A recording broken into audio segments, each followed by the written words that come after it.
क्या है ये विवाह? विवाह कहते किसे हैं? आज की भाषा में कहें तो महाराज विवाह एक प्रदर्शन है। क्या है? आज की भाषा में यदि कहें तो विवाह मात्र एक प्रदर्शन है। लड़की वाले हो चाहे लड़के वाले हो, जितना बढ़िया प्रदर्शन कर दें समझते हैं उतना बढ़िया विवाह हो गया। हाँ, क्या वास्तव में विवाह प्रदर्शन ही है? वास्तव में पाणी ग्रहण की परपाटी विवाह है। आडंबर विवाह नहीं है, दिखावा विवाह नहीं है, बहुत सारा धन दौलत पैसा खर्च कर लेना विवाह नहीं है, संबंध की स्थापना करना विवाह है।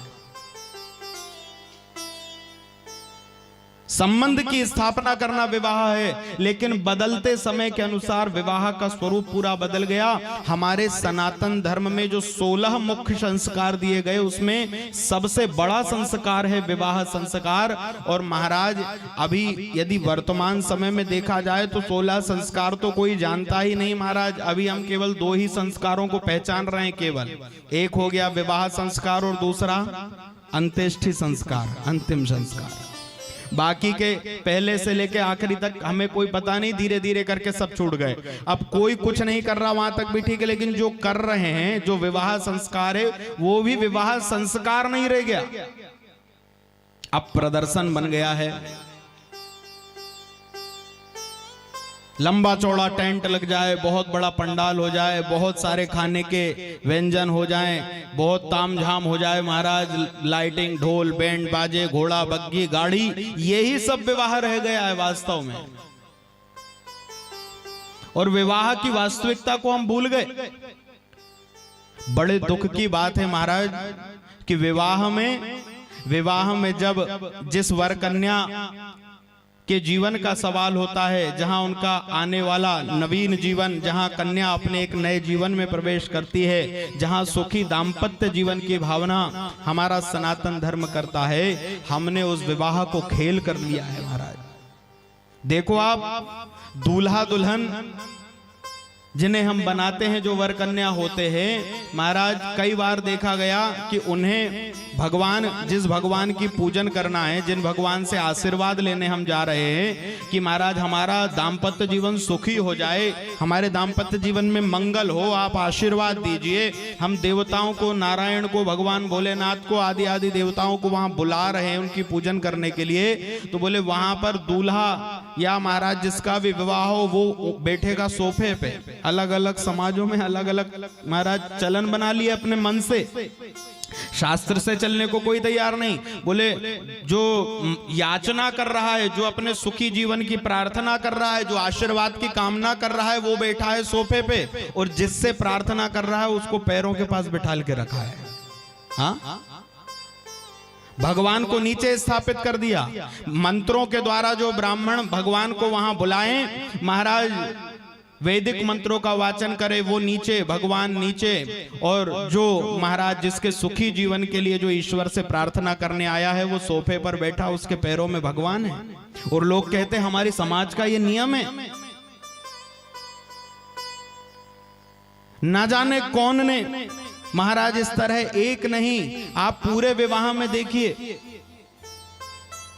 लाखों रुपए खर्च करते हैं। हम लाखों रुपए खर्च करते हैं विवाह में महाराज। टेंट इतने लाख का, साउंड व्यवस्था इतने लाख की, गाजे बाजे इतने लाख के, हाथी घोड़े इतने लाख के, व्यंजन खाने पीने की व्यवस्था है इतनी। और वहीं पर वैदिक धर्म कराने वाला महाराज, उन वर कन्या का पाणी ग्रहण कराने वाला ब्राह्मण, यदि उनके जीवन के लिए मंगल श्लोक, वैदिक श्लोक पढ़ने वाला ब्राह्मण यदि 5100 रुपए मांग ले तो पूरे के पूरे परिवार में महाराज मीटिंग शुरू हो जाती है कि पंडित जी को 5000 मांग रहे हैं।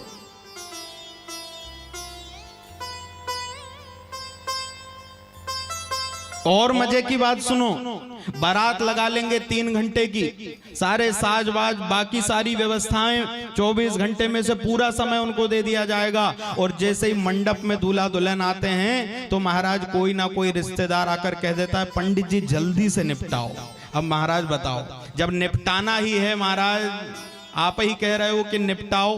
अब महाराज निपटाना है तो फिर पंडित जी को भी क्या पड़ी है, अपनी तरफ से तो वो जहां तक संभव हो सके सही मार्गदर्शन कर देते हैं, लेकिन फिर भी महाराज लगुन निकलवाने जाएंगे तो बड़ी कितना समय है, कब से लग्न प्रारंभ हो रही है, कब समाप्त, दुनिया भर की बातें। और मुझे लगता है कि 95% लोग वास्तविक समय को मिला नहीं पाते,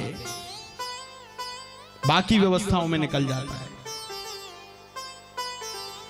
सुखी दाम्पत्य चाहते हैं, लेकिन हम अपने शास्त्र के नियमों को निभा नहीं रहे और सोचते हैं कि फिर दुष्ट प्रवृत्ति की संतान क्यों हो गई, बच्चे हमारी बात क्यों नहीं मान रहे।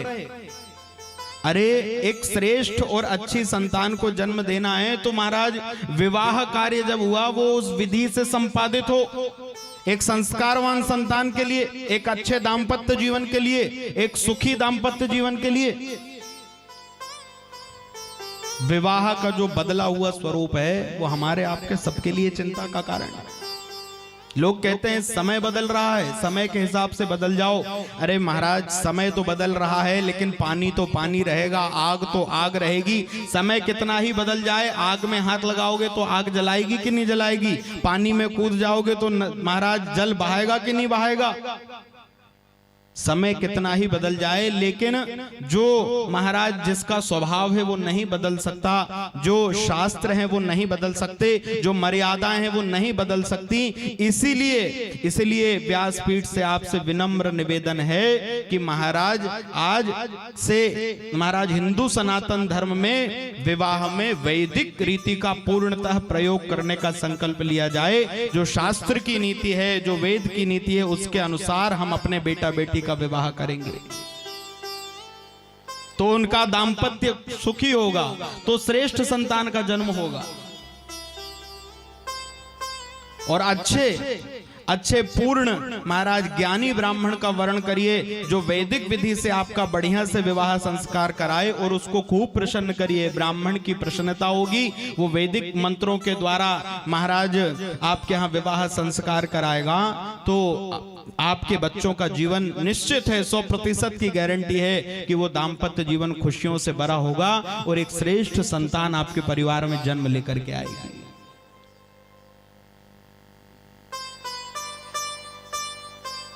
संबंध की स्थापना है विवाह, प्रदर्शन नहीं है।